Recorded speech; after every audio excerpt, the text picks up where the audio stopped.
Now we will start the next chapter, that is atmospheric pollution.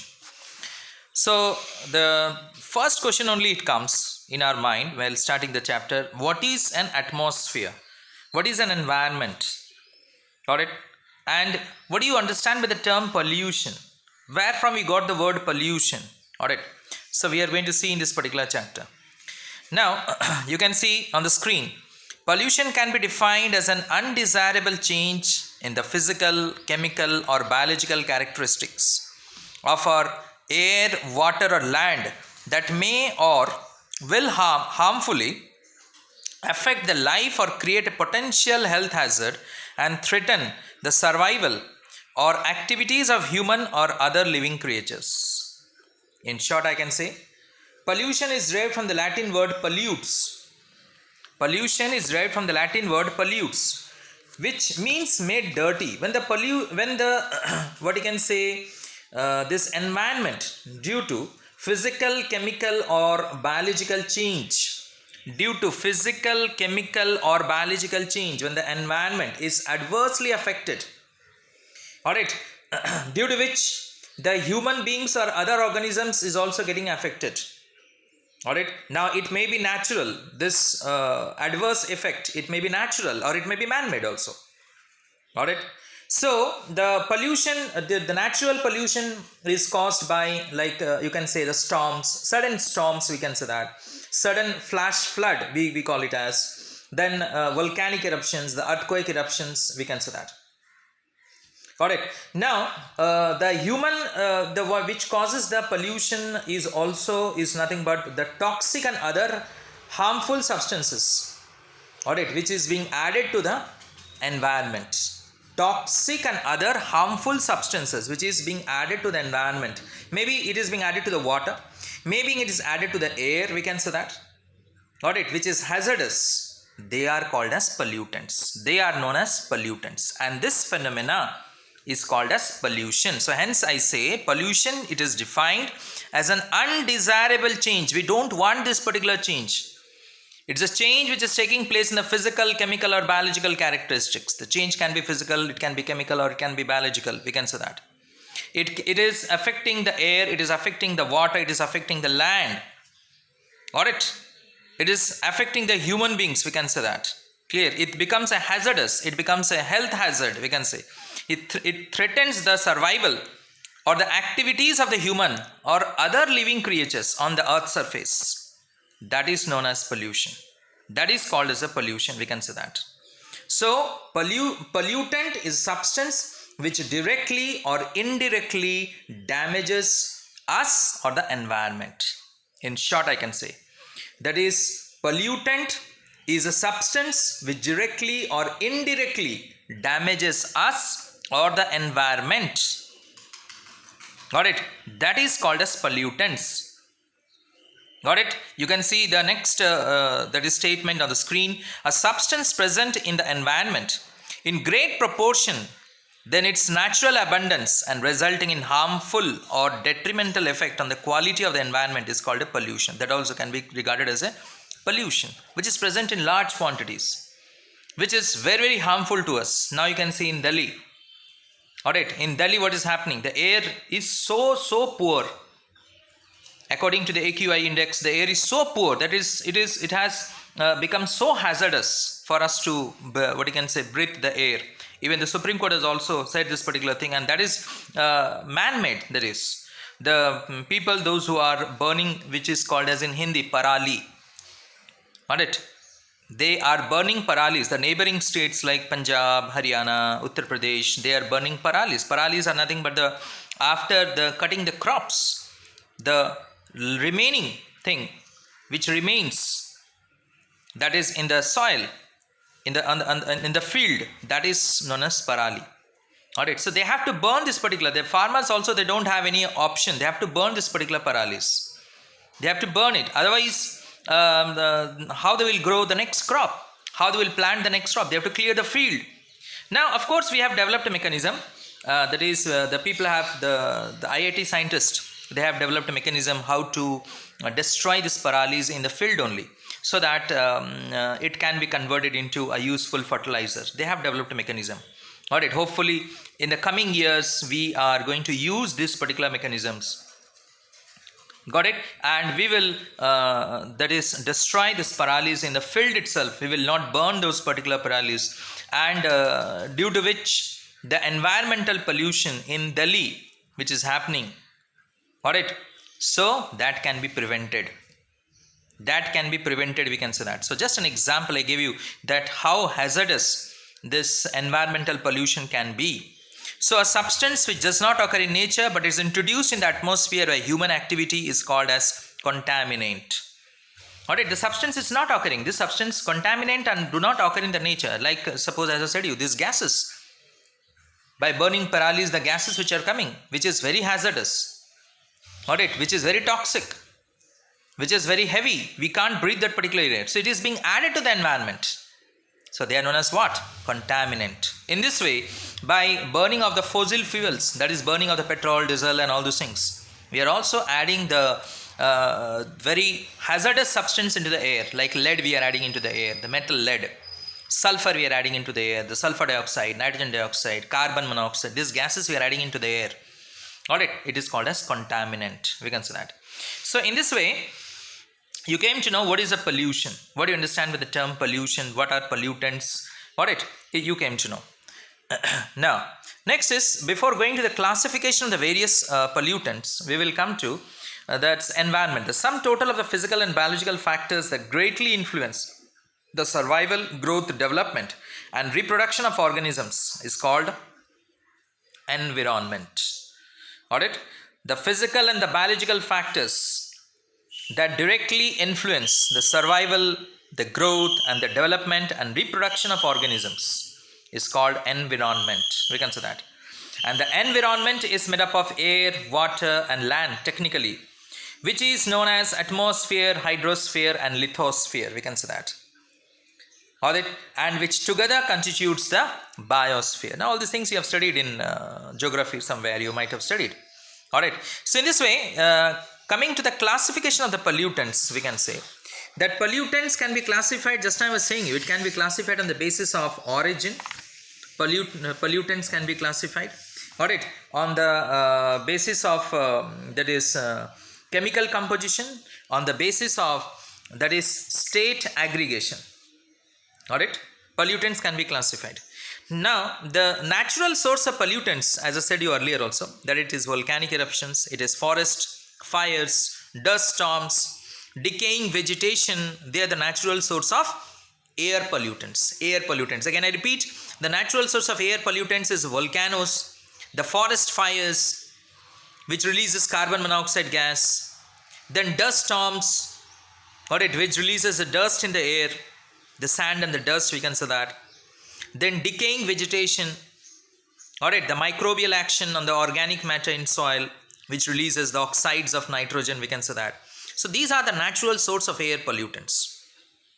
The man-made sources, automobiles, industries, which releases the poisonous gases like carbon dioxide, sulfur dioxide and many other particulates, alright, many other particulates which is harmful, hazardous for the human beings as well as for the other organisms on the earth's surface. Alright, so in this way, that is automobile releases carbon dioxide, sulfur dioxide, hydrocarbons, nitrogen dioxide, and particulate here means, I mean to say, that is your lead, which into the atmosphere. Alright, and they are what you can say highly hazardous. You can see it on the screen. I have written about the particulates on the basis of the state of aggregation. So in this way, that is these are the various pollutants. You can see just now I talked about you the primary pollutants, secondary pollutants, inorganic, organic, in gaseous and the particulates I said you. So these pollutants are classified, as I said you, on the basis of origin. Primary pollutants is directly added in the environment. Alright, secondary pollutions get formed in the atmosphere or hydrosphere due to the chemical reaction between primary pollutants. Inorganic pollutants are carbon, carbon monoxide, nitric oxide and all those things. Organic are hydrocarbon, just as I said you, which you are getting it from the automobiles, from the burning of the fossil fuels, we are getting it from the industries, we are getting it. Alright, gaseous fuels and the particulates also we are getting it from the automobiles and from the industries, we can say that. So in this way, we classify the pollutants in this particular manner, we can say that. Next we'll come to, that is, broadly pollution may be classified into the following types. It can be atmospheric, just now I said you. It can be water, soil, thermal, noise and radiation. We can say that. These are the different types of pollution, I should say that. Different types of pollution. Clear? So now coming to, that is, these pollutions, what does it affects? Definitely air pollution, then atmospheric pollution, water pollution, soil pollution, then thermal pollution, noise pollution, the radiations, ultraviolet radiations. Radiation means ultraviolet radiation, which also causes the pollution because it affects the human beings. It causes cancer, skin cancer and many other diseases, we can say that. Clear? So in this way, these are the different types of pollutions, and these are highly hazardous. Already we know it. Got it? Now what are the effects we see for the pollution? Like suppose that is effects of air pollution on human beings and animals. If you see, most air pollutants do not lead to specific disease. Most air pollutants do not lead to a specific disease. Depending upon the concentration, duration of exposure and nature of pollutant, some organs or more are affected than others. Organs gets affected if you are regularly, got it, undergoing this exposure to particular radiation, exposure to particular pollutant. Alright, then you suffer from a disease. For example, as I said in Delhi, the people are breathing this particular air. So it may be in the long run, their lungs will be affected. That's the organs. They may suffer from lung cancer. They may suffer from bronchitis. The children may suffer from bronchitis. We can say that. That's a effect on human beings. Alright. So the most frequent disorders are those caused by particulates and irritant gases on the mucous membranes and the respiratory organs. So we can say that. There will be irritation in the eyes. There will be irritation in the nose. We can say that. Clear? So on the plants, if you see, like human beings, plants are also affected by air pollutants. Photosynthesis process is affected. Then what you can say, presence of sulfur dioxide in the air leads to drying of plants. Carbon dioxide helps in photosynthesis, but sulfur dioxide does not. No? So sulfur dioxide, if it is more in the air continuously, regularly, we can say that, from the factories it is given out, from the vehicles it is given out, then leads to drying of plants. It occurrence of different disease in plants, and the growth of the plant is stunted. Stunted means thin and long. It does not bear anything, no fruits, no flowers, nothing. We can say that.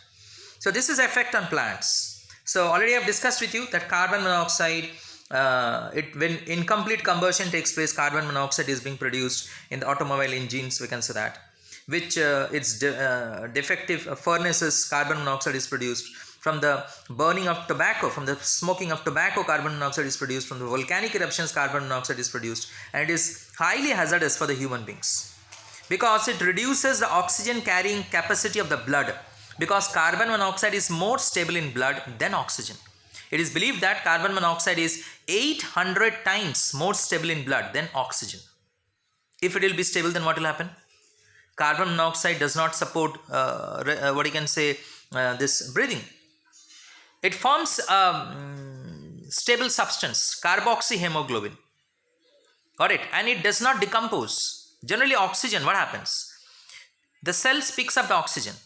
Oxygen reaches to the tissues, got it, where there is a deficiency of oxygen, and in this way each and every cells, they give oxygen and the supply of oxygen takes place in our body. But if you take carbon monoxide, it is stable, it will not decompose, it will not give oxygen to the tissues. What will happen? The people will die due to asphyxiation.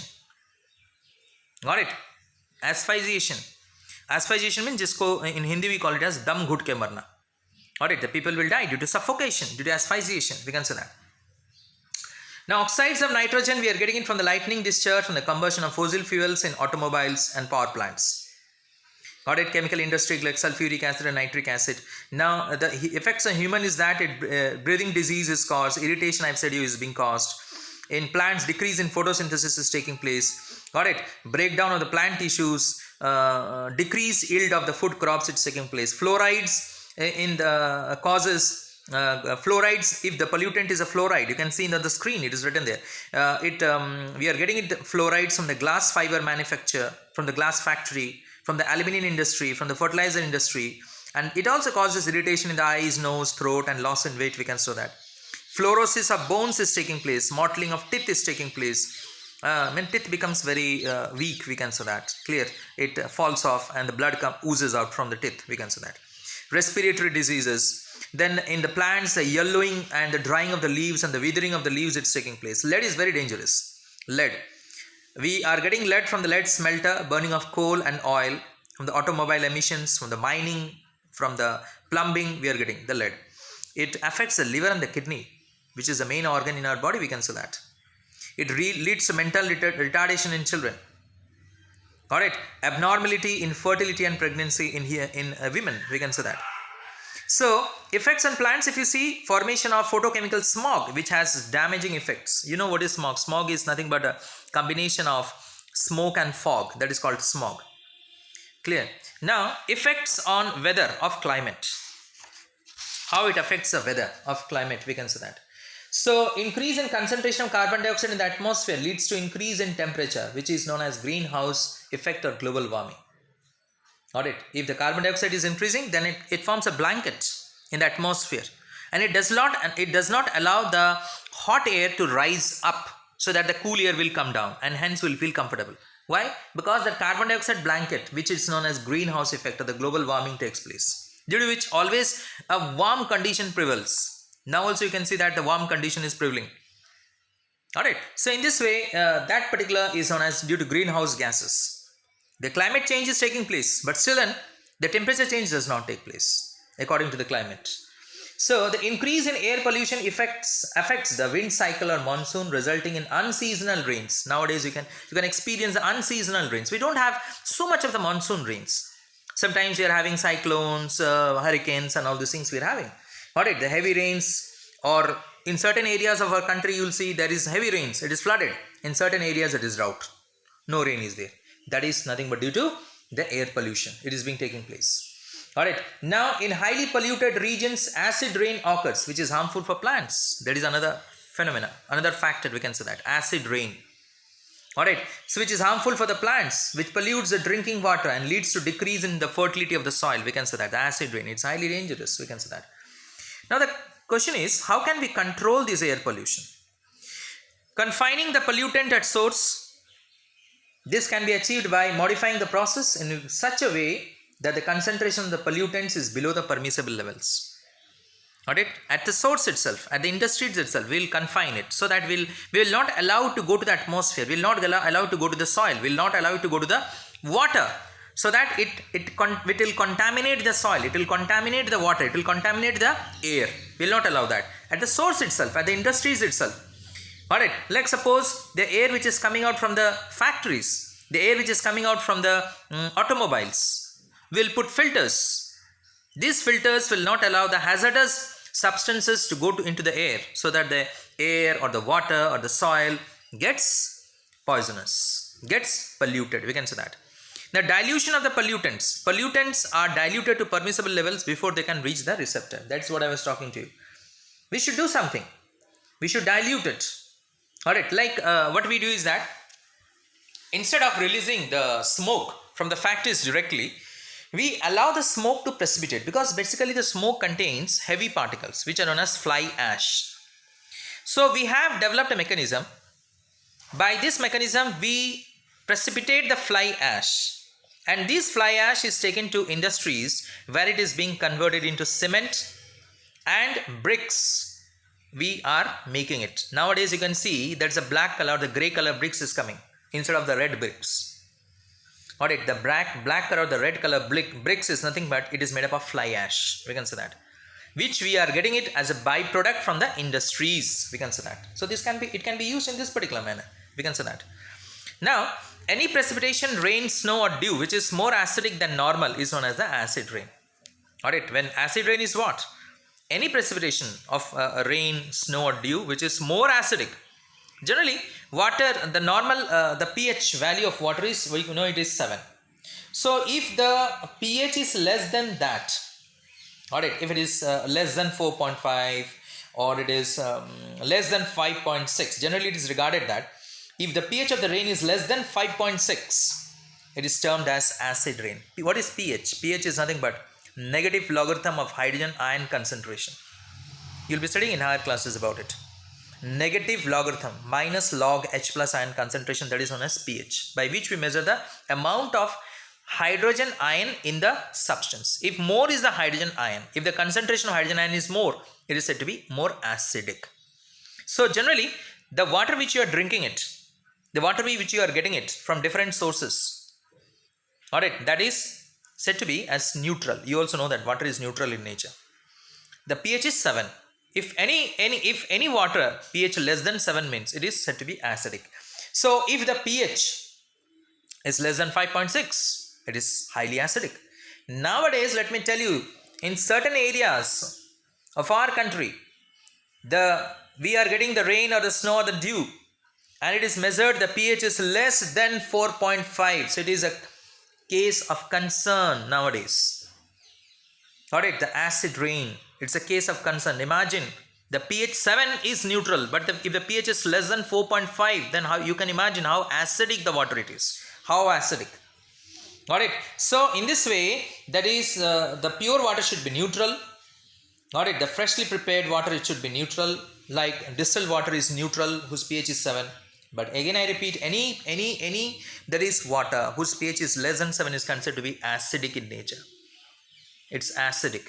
Got it? So now how the water becomes acidic? The equation is given here. You can see carbon dioxide reacts with water to form carbonic acid, which gives you H plus ions. Now sulfur reacts with oxygen to form sulfur dioxide. Nitrogen reacts with oxygen to form nitric oxide in presence of lightning discharge or under high temperature. Got it? And this nitric oxide further reacts with ozone. It depletes the ozone layer. You can see it here, and it gives you nitrogen dioxide and oxygen. Nitrogen dioxide further reacts with oxygen to form nitric oxide, and again the ozone is being formed. Nitrogen dioxide reacts with nitrogen trioxide to form N2O5. N2O5 reacts with water to form nitric acid. You can see that. In this way, nitric acid is being produced.